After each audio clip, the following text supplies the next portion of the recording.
Now this one, I just hit that button in the middle. Yeah. 3, 2, 1, go. Are we live? We are live. We'll wait a couple seconds for people to join us. Let's make sure everybody can hear us. You'll see some people popping on, Michael. So, put me in, Coach. Okay. Well, Michael! We got Michael manning the live today. I mean, does this guy not do everything? Put me in, Coach. Well, Monica's taking a well-deserved break today, and I'm filling in. So Michael, I mean, what doesn't he do? He's a project manager. He takes care of all the women in the office. He is the mayor of West End. He knows everybody and anybody. He's involved at the city.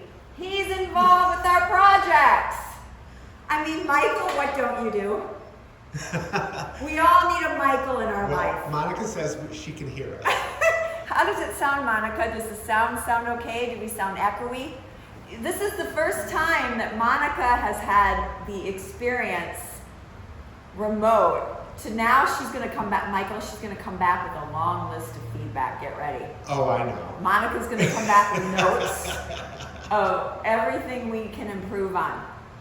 Okay, well, I got a question for you. This is a question for me and everybody that I know personally. Okay, do we have some people? Do we have some people join the chat, join the live?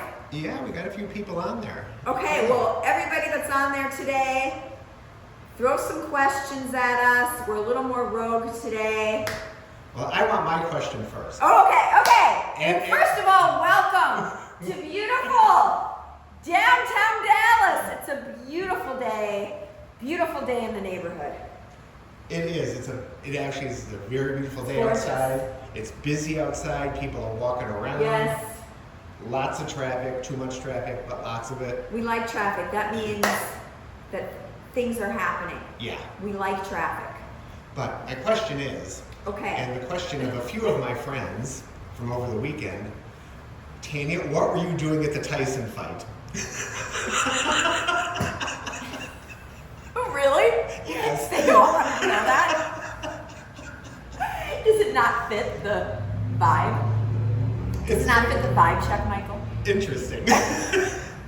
Okay, so those new to this conversation, yes, the big fight, Jake Paul versus Mike Tyson, was in Dallas, Texas, or excuse me, Arlington, Texas, at the AT&T Stadium. I think tickets were going for I think they were starting at $1,000. Thousands of dollars, yeah. I mean, it was so fun and so cool, but this is where it all started. So the Purse building, which is where we're in right now, a building that I own, my team's redeveloped the first phase, we're actively marketing and promoting it now. Well, we have a billboard or a super graphic that is just adjacent to this building. And little interesting bit of information, downtown Dallas does not like billboards. They do not like super graphics. And they have a cap of how many are allowed.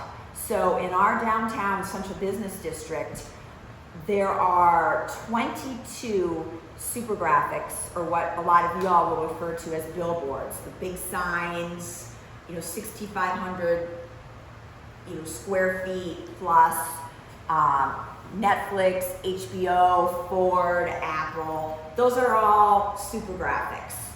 Well, our downtown Dallas has a maximum of 22 allowed within the central business district, and you can't just go out and get another one.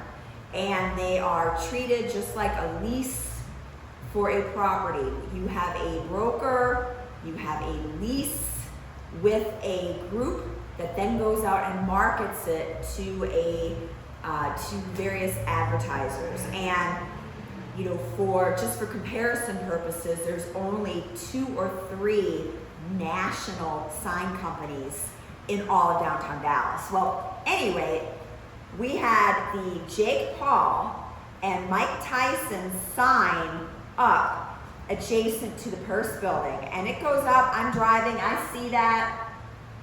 It worked because I was so freaking excited to see that fight. And my parents were avid boxing fans when I was growing up. I mean, we saw Sugar Ray, we saw all the Tyson fights. Back then it was the HBO pay-per-view.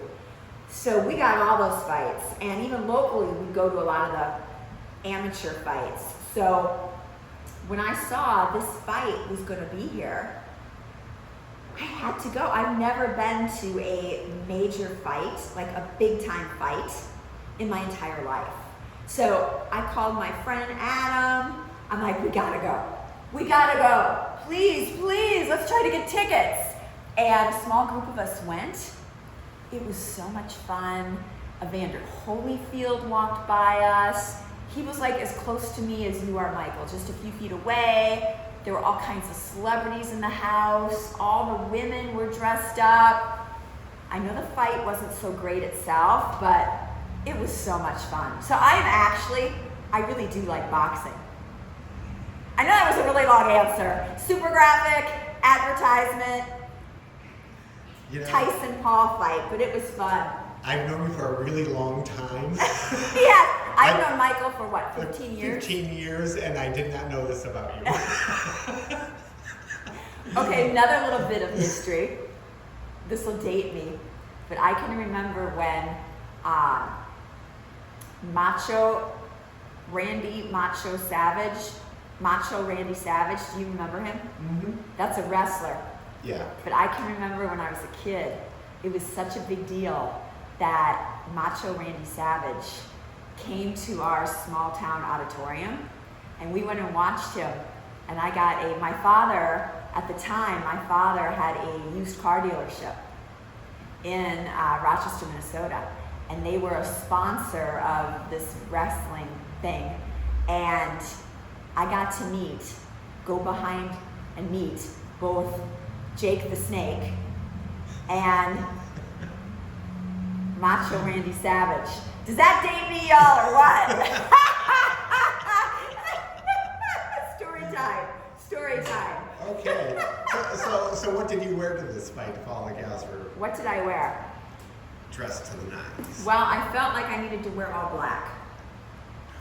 So I wore black jeans, black cowboy boots, because hello, it's Texas, and a black blazer with little skull buttons.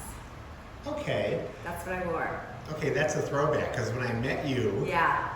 you weren't in your black phase yet. You were more pastel-y.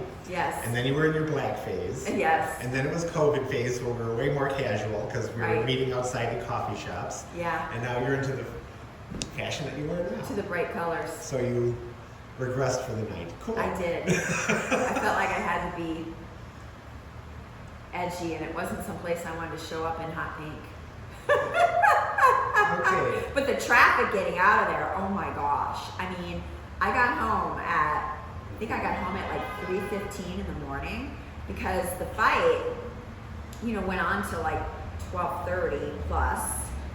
Then we're at the Cowboy Stadium. For those that are unfamiliar, when there is a big concert or a big event there, it is not easy to leave the stadium and just get to the interstate. It is solid gridlock. So by the time we got out of the stadium, onto the highway, back to Dallas, it was like 3:15 in the morning. I've been pulling a lot of those late nights lately. I'm too old for that. No, you're not. But it was fun. Okay, one of the next questions that we had, and I'm going to paraphrase it. If there's an apocalypse happening, and you can go into Neiman Marcus, where are these questions coming from? and you have a choice between purses or shoes, Oh, what are you going to grab?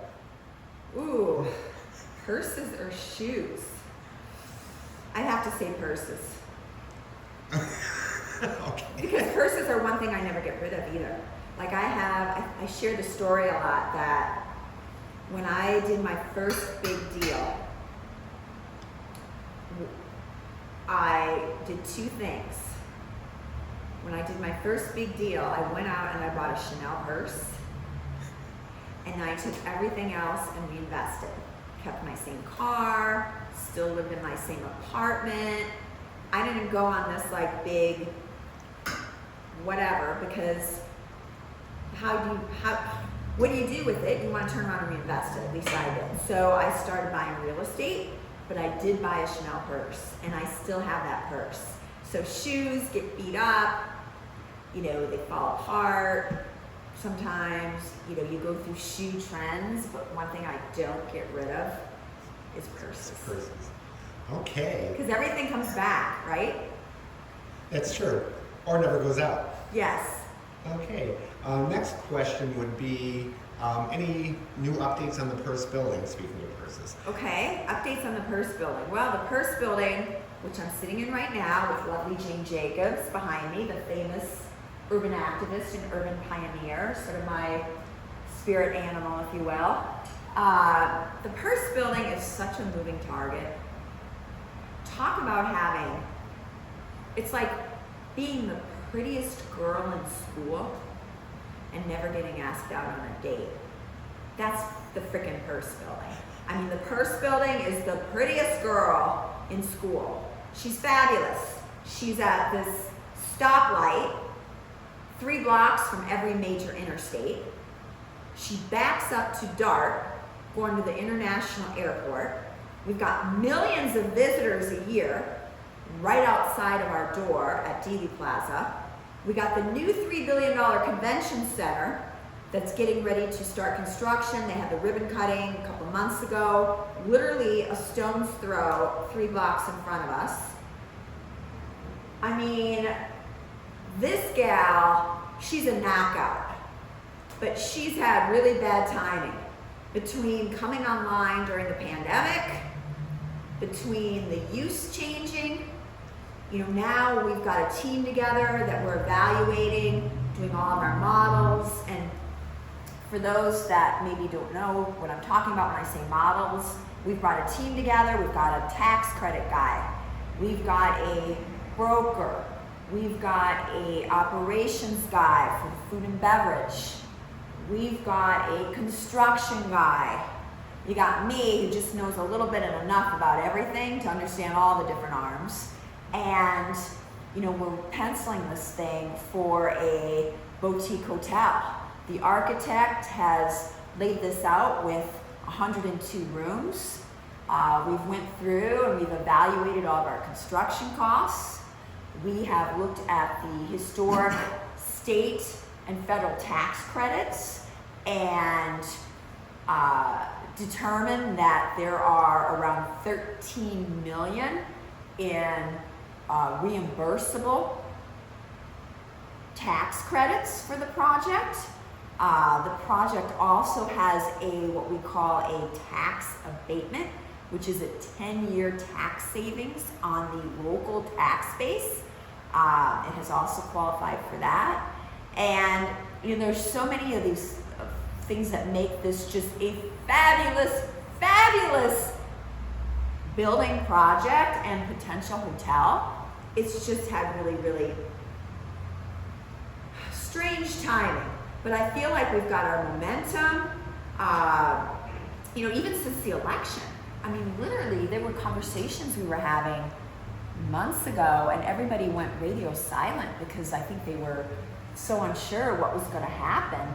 And then, literally, the day after the election, somebody who I haven't heard from in months sent me an email. What was that, Wednesday? And then on Thursday, got contacted by another group that kind of had went silent. So, you know, likely it's going to be next year. But if anybody out there knows hospitality, if anybody out there is looking for a great location for a flag in DFW in a downtown urban central business district setting, fantastic retail on the first floor, unobstructed rooftop that looks over all of downtown, just a lot of great things. So if there's anybody out there who has an interest, definitely drop us a DM, contact our office.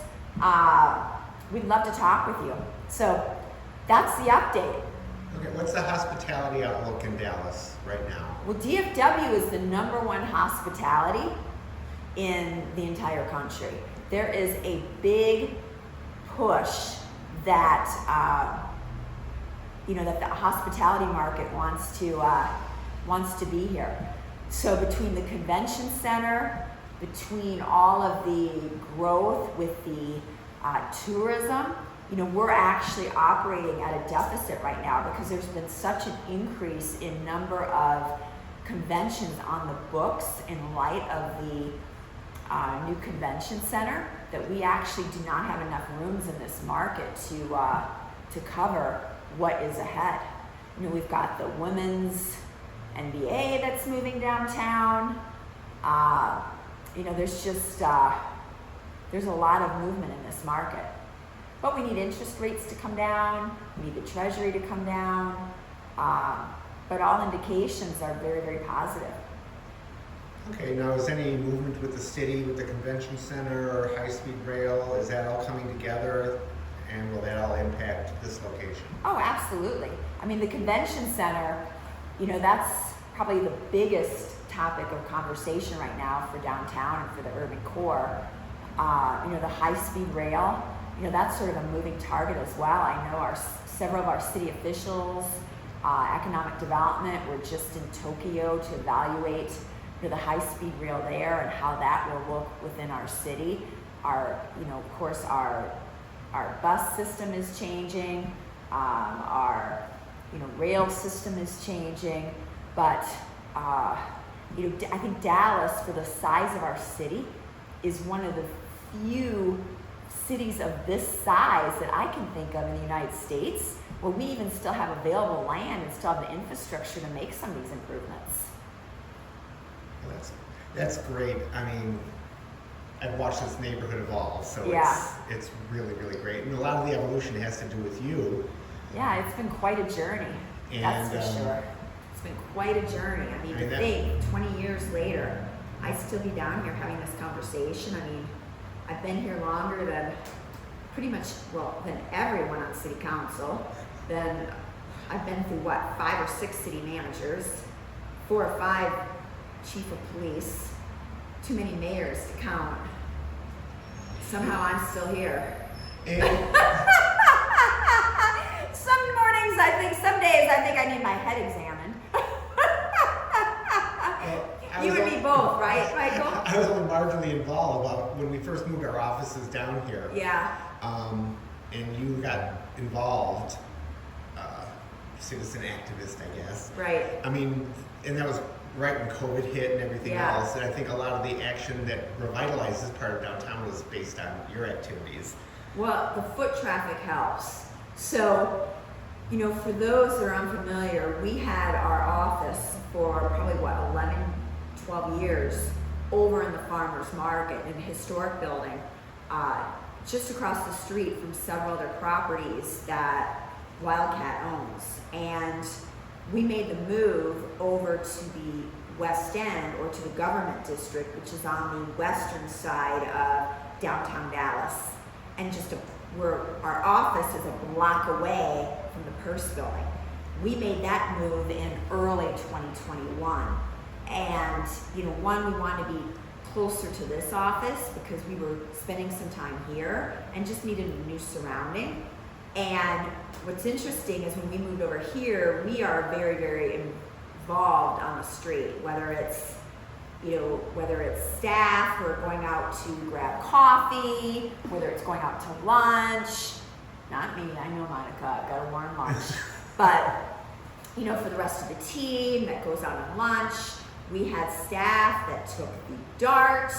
It's just so easy to move around and walk around over here. So we started posting a lot of that on social media, sort of a day in the life, you will, either of the team who are out and about, posting it on Wildcat, whether myself personally.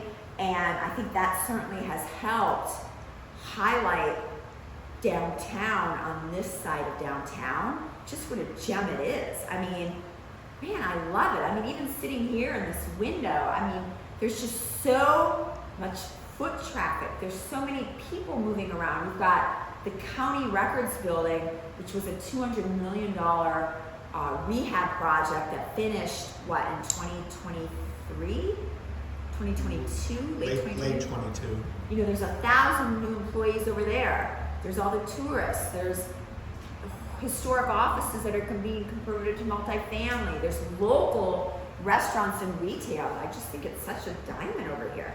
So it's really helped highlight a true live, work, and play atmosphere that I don't really think exists anyplace else downtown. I mean, you have the farmers market, which is tourism and highly residential. You've got the core, which has a lot of corporate office, but a lot of those folks didn't even really come back in the same capacity. I think West End is such a unique neighborhood. Walkable, tree-lined streets. Not to get on my soapbox about West End, but obviously we highlight it a lot because we're out moving about over here. Okay, and what other projects you got going on or anything coming in your pipeline? Well, something else today. Actually, after this live, I'm doing a podcast today with Crexy. So that's why I wore pink today, because I felt like I had to bring it. I am doing a podcast series for Crexy that will go live, I think, sometime in February or March. So they're recording it today to go up sometime next year. So if you follow along, we'll post some of the behind the scenes, and we'll post when that goes live sometime next year. Of course, we have ICSC coming up in a few weeks in New York. We're already booking stuff. It's hard to believe for 2025. Ugh, this time of year, it's hard to think about 2025. Of course, we've got the ongoing conversation with our project in Mansfield. We've got some stuff in Minnesota. Some conversations are back in place with some property we own over in the farmers market, also in downtown Dallas. That was kind of stalled just because of interest rates and I think the election, but even that has resurfaced. So, you know, we'll see how much of that we talk about this year. I'm already talking about next year. Okay, for the people who don't know, what is Crexy? What does that stand for? Really, you're gonna put me on the spot like that? I don't know. What is it? Commercial real estate. Commercial real estate. I don't know either. I don't know. Thanks, Michael. One thing I'll say about Michael. Michael and I have worked together for 14 years. Michael keeps me on my toes because we've worked together so long. I never know what he's gonna throw at me. I don't think about acronyms. And Michael is also the one that says my favorite saying is, what is my favorite saying? It's evolved since the last time I said that. Is there a problem? Is there a problem? Michael says, when I look at him and say, because I've lived with him for so long, all he has to do is look at me and I can tell something's going on. So Michael will give me this look and I'll think, is there a problem? Is there a problem? So Michael says my favorite saying is there a problem? Okay, what does ICSE stand for? Well, that's changed. It used to be shopping centers, International Council of Shopping Centers or something. But now I think they've changed it to communities and something else. I still think of it as shopping centers. You know, the largest international retail commercial real estate conference in the Because that seems like a United pretty big States. conference that you've been to a Yeah, couple it's of times. what, 80,000? You know, New York's not that big. You know, they do the regional, the regional ICSC conferences. They do one in the Southwest, which is end of January, Texas, Oklahoma, New Mexico. Then they do, of course, Chicago, the Midwest. Then they do the West Coast. Then they do the East Coast, which is New York, which will be later this month, which is I feel like it's a terrible time to do a conference like the week before Christmas. But hey, nobody asked my opinion. Well, people just give away the swag for Christmas presents. So. Well, and you show up just to be visible. But for me, it's hard to talk about business just before Christmas because things change so much once you get into January. That's why I really, really like the ICSC Red River, which is the Southwest one in the end of January. That one you get a fabulous turnout. Business is getting turned on, things are cranking, people are overly optimistic, it seems like, of this market. So that one is always, you just go into the year, pedal to the metal, guns a-blazing, and ready to start the new year off on a bang. Now, I know last week you mentioned that there's usually a slowdown after Thanksgiving, Christmas, with the holidays. People are redoing their budgets, whatever, visiting vacations. Do you think that's going to change now that the election's over, interest rates are coming down? Do you think people are going to say, sorry, Grandma, I got business to do? I will say, however I thought things were done historically, or waves, or flow of the business historically is not that way the last couple years. So there is, for me, some uncertainty. Historically, things really quiet down between Thanksgiving and really 1st of February for me historically, but it's hard to say. Last week, things were pretty active.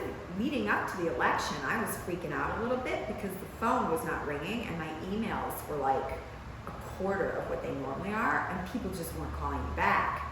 I did notice immediately following the results of the election that activity turned back on. So it's hard to say. I like to be optimistic that things are going to be more active through the end of the year. I really feel like that is just based right now on the way things look. I hope so. I think overall, you look at some of what's happening with the stock market, you look at even some deals locally here that have came back into play, not even just myself, with some recent announcements. We're going to find out. Clearly I'm optimistic, and I think if you're going to be anywhere, Texas is a good place to be. Yeah, well, things, you're right, and I didn't text you about this yet because I just read it this morning. Yeah. 2 blocks away from here, they're rehabbing that building. I saw that. 700 block. Yeah. Mixed use. I think it's going in front of, is it going in front of TIF this week? This next week? It's 41 million in TIF, I think it is. I 48 million? I think it's on schedule for Thursday. Okay. Yeah, I saw that was coming up. And that's great. That's 2 blocks from here. And that's more foot traffic, down the more street. business. That's awesome. But if it doesning pick up, are you planning on any downtime for the holidays? Visit the folks, or No, let I me gotta and pay the Monica bills. off for a while? Shit. Cha-ching, cha-ching. It costs a lot, y'all, to run a business. And when deals move slow, you still gotta pay all the bills. So we gotta speed some of this shit up. Overhead, right? Things are active, but it takes a minute to get some of the stuff across the finish line. I'm looking around because there's people moving. And one thing about this building, we're on such a active corner that when they see all the lights on in here and they see this office, they see me or any sort of activity, they're very interested in what's going on in the space just because it's so visible. Right, here. you can't see them, but they're staring in the window at us. Yeah. I know, sometimes people try to come in. So what else, Michael? Anything else today that you want to hit me with? Let's see. I was looking at some old... Any questions in the feed? I don't see any in the feed right now. No. Michael's getting his crash course. Yeah. So any jiggling or anything else, it's all on me. But I was looking at some old pictures the other day, and I found a picture of you, and I didn't know what you were wearing. It was a 3/4 sleeve blue blouse with ruffles on the sleeve. Okay. And you were with somebody from the city of Dallas, and they had a ton of interns in your office. Okay. And you were talking about women in business and entrepreneurship and things like that, I believe. Incidentally, a lot of them have gone on to be quite successful. Really? But my question actually I'm is, happy to hear that. what kind of mentoring are you doing to people, to young women, college students? Are you doing any of that anymore? Are you bringing in some interns? So the picture that you saw with all the interns, was that over here or was that in the farmer's market? That was over by the farmer's It was market. by the farmer's market. I used to do a lot of walking tours, and I still do some of that when the interns are in the office or when we've got people that we're training, or if I have the opportunity to have coffee. I had coffee with a young female professional a few weeks ago. She came to my office and we walked over and had coffee.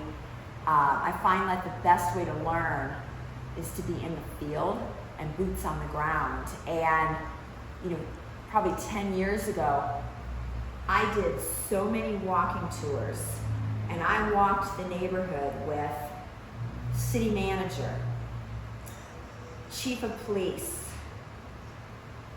so many different city council members, the mayor, various homeless organizations, nonprofits, investors, when we were lobbying to privatize the farmers market, where, for those new here, the farmers market in our downtown was once a very, very depressed, distressed side of town.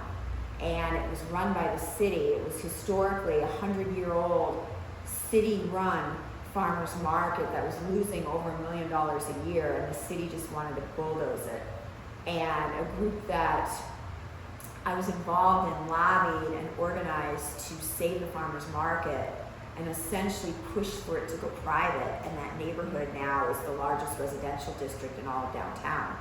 So I did dozens and dozens of walking tours of that neighborhood, and certainly the same over here. And what a walking tour consisted of is, rather than trying to explain something, rather than trying to send photographs or tell it in a paragraph, I would tell people, hey, come and spend 30 minutes with me. Put on your walking shoes, and the best way to see it is to feel it and to walk it. So I would do a loop, and I had various routes that people would show up, and I would do this loop, and I would talk about the history of the neighborhood. We would pop into a local business.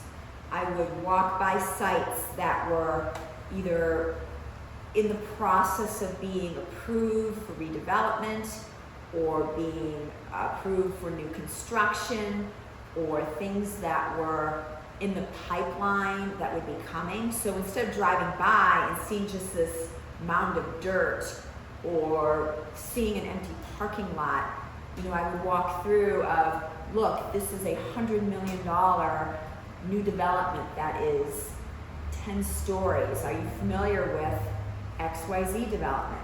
Hey, this is where the new DART rail station is going. Hey, this is where the new convention center is going. Hey, this is where there are townhomes being built or new multifamily.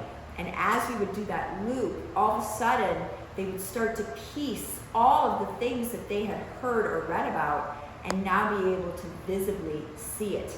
Same thing with pedestrian movement, and that's why even over here with the Hearst building, having people come visit and being able to walk the neighborhood and actually see it, it really is an aha moment. And that's why even myself personally, and with Wildcat, why we try to highlight so much.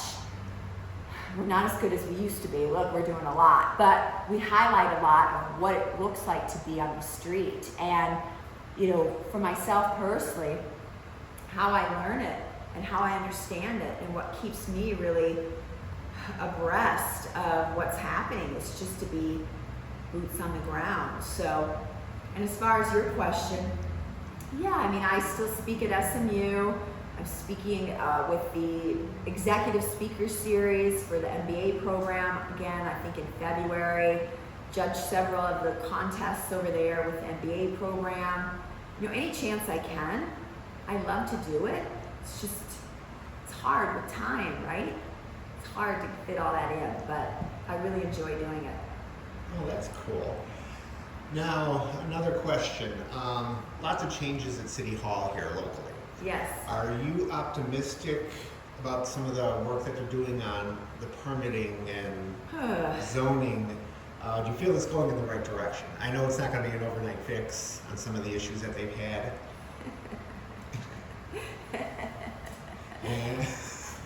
Well, and not to name names, but do you have a feeling that it's going in the right direction, that people are pushing where they need to be pushing? well, I will say this. You probably read in the newspaper yesterday that they narrowed the city manager position down to 4 candidates.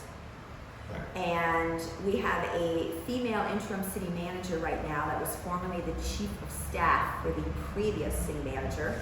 And she has been in this role, I think, since May or June, and she is up for the job.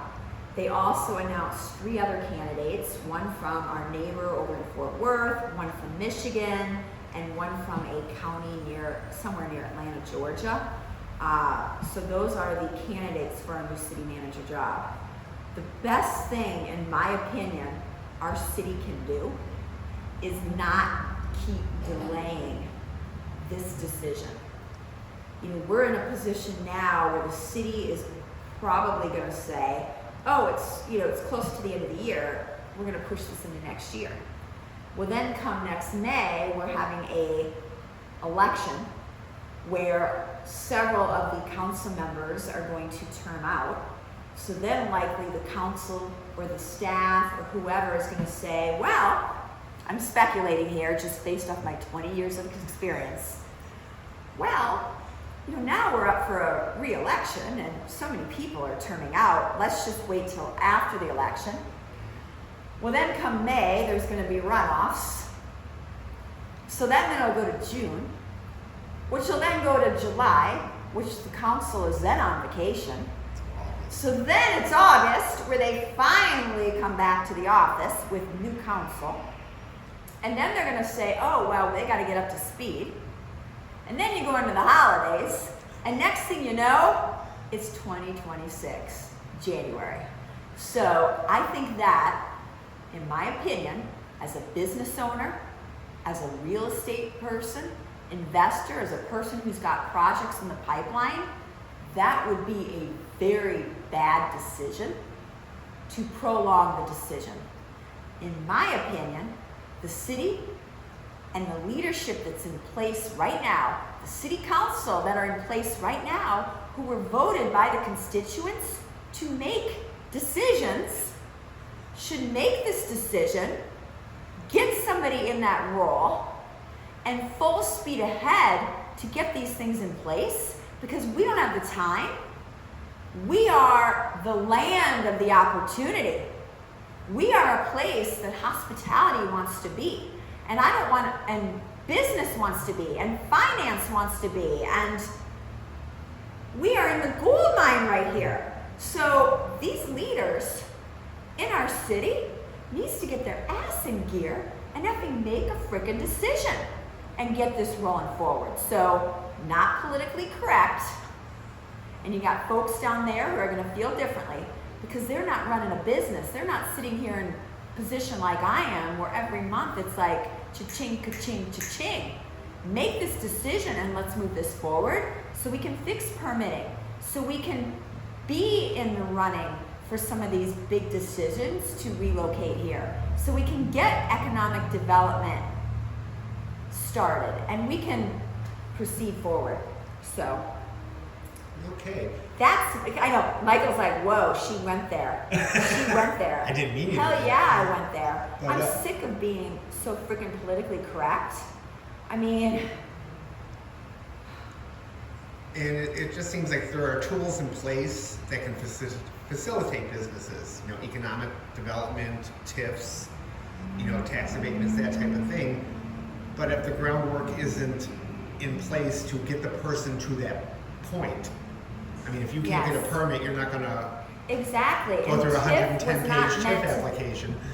TIF was not meant to be a participation prize, right? This isn't like third grade, middle school, now where you compete and everybody gets a trophy.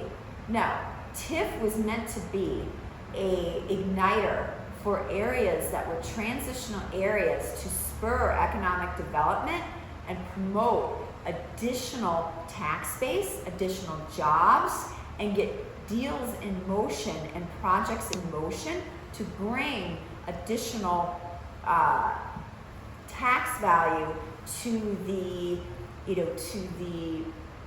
the pot, to the bank, to the, to spur additional development. It wasn't meant to be just a handout. And we've got to really think about that. And for those who don't know, a TIF is a tax incremental financing mechanism. And look, when it works, it works well. I mean, you look over at the farmers market, a lot of those projects would not have gotten done without TIF, tax increment financing. And as a result of that, additional projects came, people came, jobs came, and now that TIF, it's actually expiring and they don't even need it anymore because of the increased tax base. That is exactly how that's supposed to work. And it's mainly for like infrastructure. Yes. Which is a huge part of the developer costs. So right. give them Streets, a leg up on roads, sewers, yes. water, and especially downtown where everything's old. Yeah. Everything. Yeah. But okay. So there you have it, folks. As we close up, the question is, what are you wearing today? You look great. What am I wearing? Yeah. What are you wearing? The question I always get asked, people say to me, what is the number one question you get asked? What are you wearing? Always. Every conference, every panel, it's not, something mind-blowing. It's, what am I wearing? Brief overview. Yes, so today I am wearing one of my faves. I'm wearing Argent. Shout out to Argent. I love Argent. It is a women's suit company. Has a really interesting story. It is still owned privately by a woman. She is in New York. She is growing the brand. They've got several locations in New York. I think they even may be starting to branch out and go national. I'll tag them. So this is my hot pink Argent suit. I will be seeing them again in December. They have a location in Soho, which is one of my favorite locations to shop. I don't think they're in any stores yet. They are all independent. But definitely it's A-R-G-E-N-T, Argent. And this is a new little scarf brand that I'm liking. It's, I think it's called Hampton Road. I'll take them as well. It's really cute. It's got little, I don't know if you can tell, it's got little lions and leopard on it. So I call it my Wildcat little twilly. It's actually a twilly for a purse. Those that don't know what a twilly is, it's a big trend. It's like a thin scarf. You wrap it around the handles of your purse and it kind of adds an accessory called a twilly. But the thing I love about a twilly is you can also wear it, like for me, I don't like a big bulky scarf. So I like a little thin twilly also for a little neck scarf. It almost gives it a little tie effect. So I will take them as well. This comes in actually quite a few colors. I'm gonna get another one since I've gotten so many compliments on it. So, and they're out of Austin. Also I just found this out because they messaged me, that they are also a locally female-owned fashion brand. So shout out to Hampton Road Fashion Interiors. I don't know, I'll take them. We'll look at it. So that's today's look. And what shoes you got today? Oh, these are my old standby gym These are shoes. just standby shoes? I've had these for probably 15 years. Tip, always get your bottom of your shoes soled, like a additional layer. Michael knows it's the first thing I do when I get a new pair. I break a lot of heels. I go to the shoe repair. He fixes them. My shoes last forever. At the end of the season, I go in. He shines them, fixes up the heel, and then I store them for the season so they're ready the following year. So. Okay. Any final words before we close? Any final words? Well, this was a little longer today than we thought it would be. I think Michael, what do y'all think? Michael did a great job as our MC. Thumbs up for Michael. I think we may need to have him fill in again to, you know, on the MC duty. I call Michael my ride and die. He's my ride or die. So big shout out to him for MC duty today. Oh, I got a thumbs up. Oh, he got a thumbs up. But you may have me forever because I don't know how to turn this off. Oh! Okay, everybody. Have a great day. Have a great week. And just treat every day like a reset. Get up and make it happen. Have a great day. I'll come turn this off. Just hit the button, Michael. Which button? The button on the bottom. The little circle. It's not a circle. Oh, here we go. Here we go.